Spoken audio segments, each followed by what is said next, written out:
السلام عليكم ورحمة الله. قناة ندى زاد كترحب بكم، كنتمنى تكونوا بخير وعلى خير وبصحة جيدة إن شاء الله.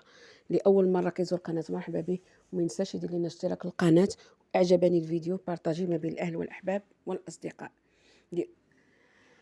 الدرس ديالنا ديال اليوم إن شاء الله هو كيفية تسجيل الصوت والشاشة مقفلة. كيفية تسجيل الصوت والشاشة مقفلة. نمشيو لمتجر بلاي،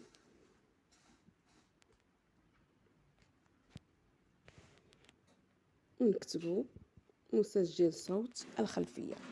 نكتبوا مسجل صوت الخلفية وغيخرج لنا هذا البرنامج. غادي نحملوه. ملي نحملوه انا هنايا حملته، هاني غادي نخدمه.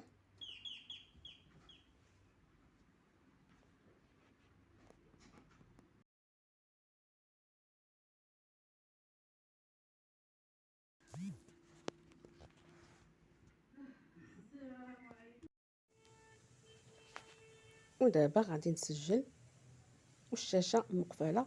بمجرد ما نضغط على زر ارتفاع الصوت غادي يسجل ليا،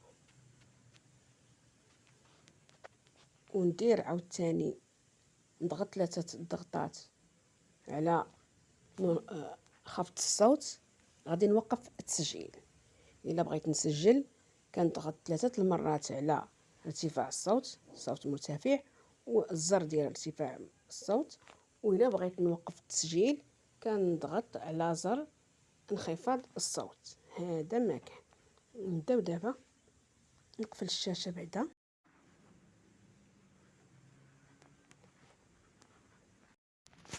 حنا دابا غنبداو التسجيل.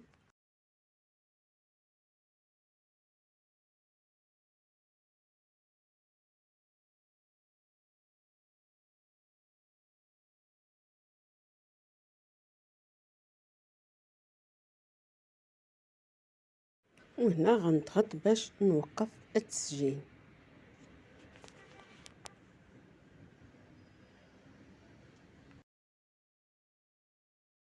وهنا غنشرح لكم بالاعدادات.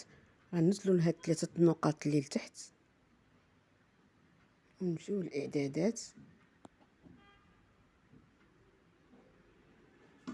نديرو الاشهار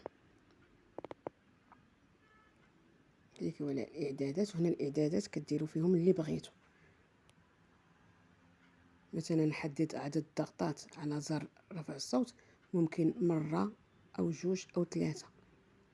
مرة أو 2 أو 3، ماشي بالضرورة تكون ديك 3، كتحدوها نتوما. ديروا اللي بغيتو.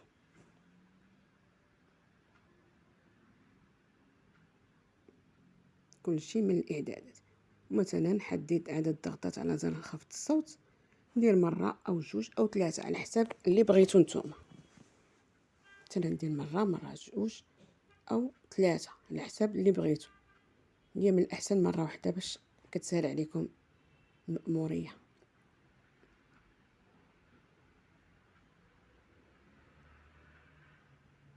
تطبيق زوين ومسهل الأمور. هانتوما كاع الخصائص اللي فيه هنايا. انا دايره اهتزاز عند بدء التسجيل، يعني كنحس به ملي كنبغي نسجل. انا حيدتها وليتها لكم عاوتاني اكتيفيتا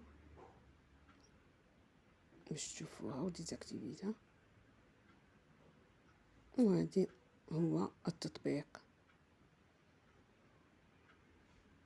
تطبيق زوين وسهل، يسجل لكم وقت اللي بغيتو والشاشه مقفله. هذه ميزه زوينه فيه، وغير بضغطه واحده لزر رفع الصوت او خفضه.